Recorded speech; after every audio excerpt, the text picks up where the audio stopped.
جانتے ہو تمہاری یہ بے بسی تو پل بھر کی ہے، یہ تمہاری پریشانی کچھ وقت کی ہے۔ تھوڑا سا صبر اور کرو، جہاں اتنا صبر کیا وہاں تھوڑا اور صبر صحیح۔ یہ جو تم آگے کا سوچ سوچ کے خود کو پریشان کر رہے ہو، ایسا مت کرو، کیونکہ آگے کیا ہوگا، کیسے ہوگا، کس طرح ہوگا، یہ سب چیزیں اس رب نے سنبھالی ہوئی ہیں، جبکہ تمہیں خود بھی پتہ ہے کہ سب کام اس ذات کے ایک کن سے ہو جائیں گے، لیکن اس کے لیے تھوڑا صبر کرنا پڑے گا۔ مشکل حالات میں، مایوسی میں، دعاؤں کی قبولیت میں، بلکہ ہر کام میں ہی اس ذات نے بس صبر اور یقین کرنے کا ہی کہا ہے۔ اگر وہ بھی تم صحیح سے نہ کرو تو پھر بتاؤ کیسے تمہارے دل کو سکون ملے، کیسے تمہاری پریشانی دور ہو، کیسے وہ ملے جو تم مانگ رہے ہو۔ ان پریشانیوں میں شکوے مت کیا کرو، جو شکوے کرتا ہے وہ بدقسمت ہوتا ہے، کیونکہ وہ اس ذات کی شان، اس کی طاقت پہ شک کر رہا ہوتا ہے۔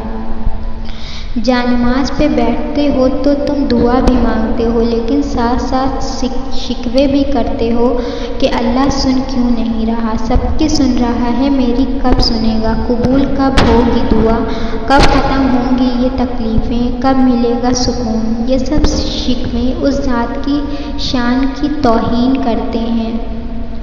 جس ذات نے تمہارے سجدے کی توفیق دی ہے، سب سے پہلے اس پہ شکر ادا کرو کہ اس ذات نے تکلیف دے کے خود کے قریب کر دیا ہے، کیونکہ یہ آزمائش، تکلیفیں تو ہوتی ہی ہیں اللہ کے قریب ہونے کے لیے۔ ان آزمائشوں میں شکوے کرنے کا کوئی فائدہ نہیں ہے۔ آگے کا اتنا سوچتے ہو کہ خود کے ہی سوال بنا دیتے ہو، خود کے ہی جواب دیتے ہو، تبھی تم بدگمان ہو جاتے ہو۔ چاہے کچھ بھی کر لو، تم آخر میں آنا تم نے اس ذات کے پاس ہی ہے، کیونکہ تمہارے دل سکون ہی اس ذات کے پاس ہے۔ تو بہتر ہے اس ذات سے دوستی کر لی جائے، محبت کر لی جائے، اس کے فیصلوں پہ انتظار کر لیا جائے، اس کی مصلحتوں پہ یقین کر لیا جائے، اس کی پسند ناپسند کا خیال رکھ لیا جائے۔ اس ذات سے اپنا تعلق اتنا مضبوط کر لو کہ تم صرف سوچو اور وہ وہاں تمہاری دعا قبول فرما لے۔ یقین مانو اس ذات نے تمہیں عطا کرنا اپنے اوپر لیا ہے، اور اللہ نے تمہارے عطا کرنا ہی کرنا ہے۔ اگر تمہیں یہ لگتا ہے کہ اللہ سن نہیں رہا ہے تو تم بالکل غلط سوچ رہے ہو۔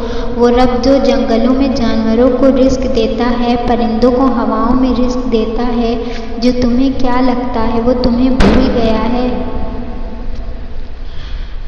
سورہ جمعہ میں فرمایا ہے اللہ نے، اور اللہ بہتر کرنے والا ہے۔ اللہ کی مدد ہی واحد مدد ہے۔ وہ جیسے تمہیں راستے دکھاتا ہے، کوئی بھی نہیں دکھا سکتا۔ اس ذات سے مایوس نہ ہو کبھی بھی کہ اس کی مرضی کے بغیر کچھ بھی نہیں ہو سکتا۔ وہ بادشاہوں کا بادشاہ ہے، یعنی تمہارا آخری اور واحد مددگار۔